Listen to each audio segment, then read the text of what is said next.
Really good, really good. The thing I'm most impressed with him, though, is just the way he carries himself. Just being around the guys and being a newcomer, he really just doesn't say much, but he puts his head down and he works. And he's always asking questions. He's always trying to grow, always trying to learn. And that's the thing I respect the most. Obviously, he can throw the football very well, but seeing his character and seeing his intangibles makes me really excited.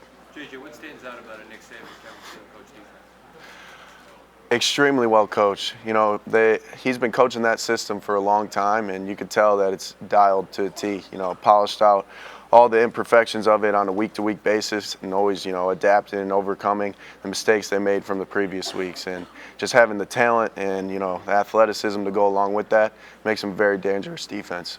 In a game like this, what's the balance between kind of you're going up against a really good secondary? You know, maybe it varies from some of the teams you see earlier in the season. So what's the balance between kind of keeping things, you know, in check or just kind of letting them?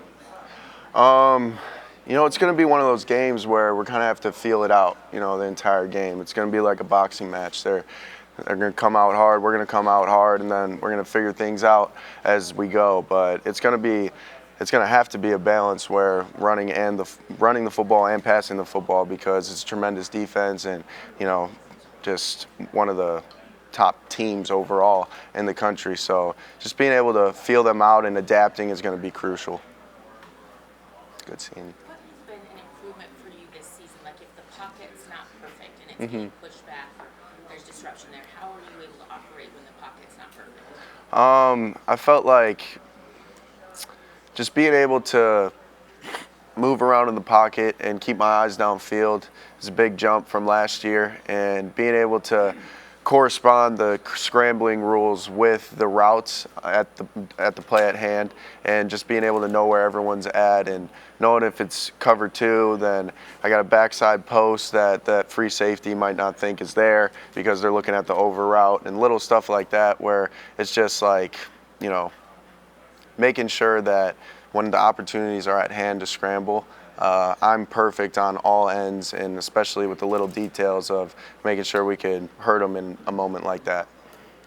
JJ, where did meditation routine start at, and who did you get that from? It was actually self-taught. I started in my senior year of high school. I was going through a depression, and just doing everything I can to, you know, get better. That's kind of like my motto for my entire life, and that was one of the things where I just went straight to Google and started searching, you know, practices to do to help improve your mental health, and meditation was one that popped up tremendously, and I just started, you know, putting it into practice and feeling the benefits, and things started to get dramatically better, and I just never stopped since. JJ, you ended your press conference with the Fiesta Bowl saying, "We'll be back. You are back." How did you manifest that and make your way back to a college football playoff game? After those words left my mouth, it was doing everything I can to make sure that that was going to happen. You know, visualizing it on a day-to-day basis, putting in the work behind it, because, you know, you can't just dream about it and not do anything about it, because those dreams will be left on the pillow. And just being able to, you know, rally the teammates, rally the coaches, just everything that happened this past year is all manifested it, not just those words that I said. And, you know, it's been a tremendous journey, and I'm extremely blessed to be on it. When they pulled Alabama for the 4 instead of FSU, we saw the reaction on TV. Yeah. What's it been since then, seeing tape, and obviously a Nick Saban team in the playoff isn't a joke? Yeah, no, not a joke at all. And, you know, they've been here before, and they've been successful here before. So, you know, when that came out, like, all of us were just shocked that the committee kept Florida State out. But you can understand where they were coming from, and especially with the way that Alabama was playing towards the end of the year and beating Georgia and just the team they are itself, it makes sense. And obviously watching film, you see it, why they're in the playoff. They're a tremendous team. Everything about them, from offense, defense, special teams, they're clicking on all cylinders at this time of the year. So it's going to be a great matchup for us and a great challenge. JJ, most of the talk's been about Alabama. Do you guys kind of feel like all the talk, they're the top ranked, and you guys are being looked at as number 4 instead of number 1? I really haven't heard any of the talk just because I stay off social media, I stay off, YouTube, all the stuff where anything could influence my mindset and how I attack on a day-to-day basis. But, I love it. Let them keep talking, talking them up, talking us down. Like, at the end of the day, it's all out of our control. It's out of Alabama's control, and we're just going to go out there and play 60 minutes and, see what happens. JJ, whenever you take a chance to sit down and think about your future after this game or the next game, whatever, how important will it be to you in terms of, I guess, a factor of taking into consideration what Jim does? Is that, like, how close are you tied to him in terms of what your future might be, do you think? That's a great question. I feel like just everything that's going on right now, that's something that I'll definitely ponder on after the season. But as of right now, I'm just really focused on locking in for this next meeting that we got after this and making sure we have a great practice today. JJ, Michigan has such a great alumni that have gone on to play at the highest level. Obviously, quarterback and Tom Brady that played at Michigan. I Yeah. was wondering if you had any relationship with him or if he reached out to give you some advice or some wisdom throughout the years. Yeah, Tom, we actually developed a little bit of a relationship this past year and just being able to communicate via DM and then via text eventually. And just he's always, gave me great detailed answers every time I've asked him a question. And, just a great guy and great human being. And it's been great because his, wisdom is going to be with me for the rest of my life. And it's affected me tremendously this year alone. And, he's hasn't hit me up yet because I'm usually the one to always, bug him, and he knows it's coming. So I'll definitely hit him up sometime this week. Do you know if he's coming to the game? I do not know, but I don't assume so, no. JJ, with everything that's kind of gone on this season, with Coach Harbaugh and everything, how have you guys been able to block out that noise and just kind of focus on the field? It's been something that has been ingrained in us since the off season. I mean, even since I got here, just always focusing on the task at hand, staying in the present moment, because that's the only thing that's going to affect any kind of outcome of any kind of game. And just being able to, lock in to the details and making sure that, all the outside noise is just outside noise and keeping it as that. And, I think we've done a tremendous job of it, but we got to continue to do that and not, smell the roses, pun intended, and just focus on the task at hand. How has your relationship with Roman developed over the year? Roman Wilson. How have you guys developed over the year? Considering this might be your last ride, how much would a win mean for both of you? The relationship has always been great. He's, island boy, and I just feel like I meshed well with just his personality, and, it's been great this past year, just, building that relationship off the field, and we've hung out a lot more. And it would mean the world, just to not only myself and him, but to our entire team and the entire state of Michigan and all the, fans that have been cheering us on this entire year. So it's one of those games where we're going to leave it all out there and give it everything we got. JJ, I know you're playing the Alabama defense, but Jalen Milroe's rise from being a starter to being benched to coming back and leading Alabama to the Rose Bowl. Do you have any relationship with him, or is there anything you've admired from afar about his game and his story? I don't have a relationship with him, but I wish I did. Just like you said, his story just this past year alone has been, a Cinderella story. And just everything about his game I really admire. Just his athleticism, his arm power, his, shiftiness, his finesse, his ability to understand the defense and, react on the fly.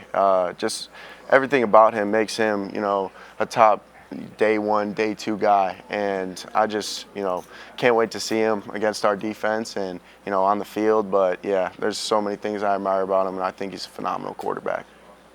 Your defense has talked a lot this year about their four pillars. Is there any four pillars or anything in the Michigan offense? Yes, sir. Our four pillars are play with maximum effort, precise execution, assert our dominance, and protecting the football. I feel like if we attack those four things, there's not a game that we will lose, and that's something that we reiterate on a day-to-day basis. And Coach Moore and Coach Harbaugh and Coach Campbell and Coach Bellamy and Coach Hart, Coach Newsome, all the offensive coaches just make sure we're dialed in on that, and that's always on the forefront of our mind. JJ, given Coach Harbaugh's history playing the position, are there any small nuances or specific intricacies that he relates to you guys that you haven't really heard anywhere else and that has really grown in you? For sure, yeah. we have this thing that he actually just mentioned it this past week. We call him Freddie Soft, where it's the guy that sits on your shoulder that says, you know, like, oh, your legs are too sore, you can't go out there to practice. And he always just brings that up. But it'll be, for instance, like when I was going through a little injury this year, he would just kind of outdo me with the injuries that he's played through, and just being able to have a guy that's actually went through it and been through the same pain, and you see him on a day-to-day basis, it never affects him. And back then it never affected him. It just, you know, inspires you to push through that pain, keep pushing through all the little ticky-tack injuries, and, you know, going out there and playing for the team ultimately. Is there a difference between the Harbaugh you know and who some may perceive him to be, you think? 100%. You know, I feel like, you know, I just feel like the world doesn't see Coach Harbaugh the way us players do, just because, you know, he really is like a father figure to all of us, and he'd do anything for each and every one of us, and that's it. Like, it's one of the special people on this world that really don't care about what anyone thinks and what anyone says about him.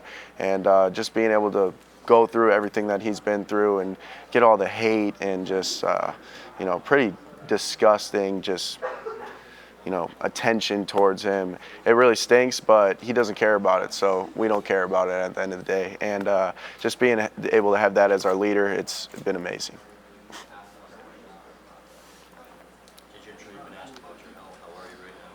100%.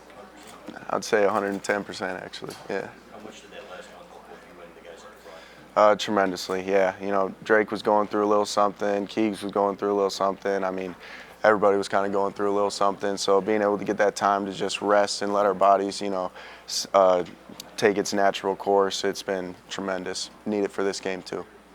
How's the preparation for this CFP semifinal maybe been different from the last two? What have you guys learned from those trips? I felt like the last 2 years, I mentioned this previously, it was paralysis by overanalysis. We were just kind of going over things a little bit too much and then second guessing ourselves, and, you know, taking things out that, you know, our defense or our scout team have seen a million times, and it didn't work the 1,000,000 times. So we're like, oh, I don't know. And just being able to not go at it on a day-to-day basis with full pads every single day like we have kind of in the past. And it's been tremendous for our bodies, tremendous for our minds, and, you know, we'll see if it pays off this Monday. JJ, when you started studying Alabama's defense ahead of this game, were there any similarities from when you prepared 2 years ago for Georgia's defense? Was there any carryover there? Yeah, similar, very similar. Just, you know, athletic freaks all over the board, very well coached, adapting well to in-game scenarios and in-game situations. And yeah, just a lot of, you know, draft picks on the other side of the ball that are going to make their plays. They're going to be in the right spot at the right time, and it's just going to come down to game inches and a game of, you know, details that are going to ultimately, you know, decide the game. Do you remember what was going through your mind when you were thrown out there in the second half of that game in 21? Say that again? Do you remember what was going through your mind when you were thrown out there in the second half of that game in 21? Yeah, just focusing on the play at hand. Yeah, because as a freshman, you know, your mind's spinning with just this thick of a playbook that you got to memorize and, you know, execute.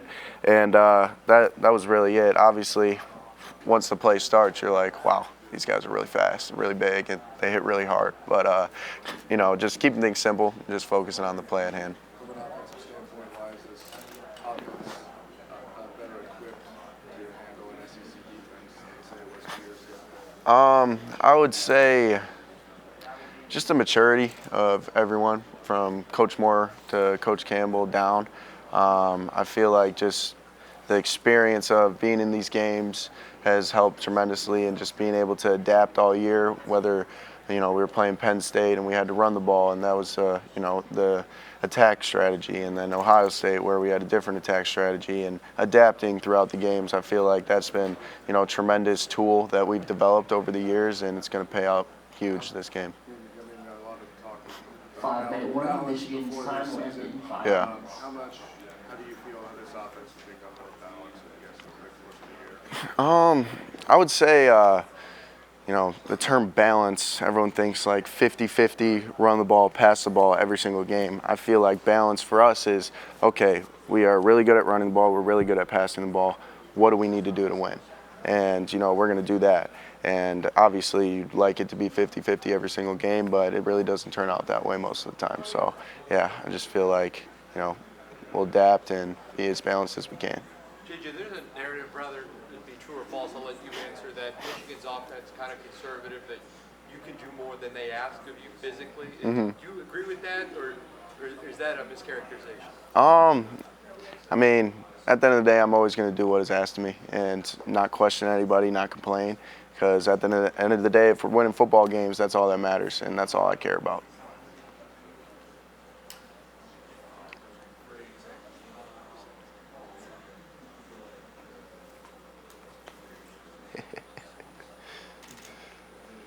Do you think you could play in the NFL right now?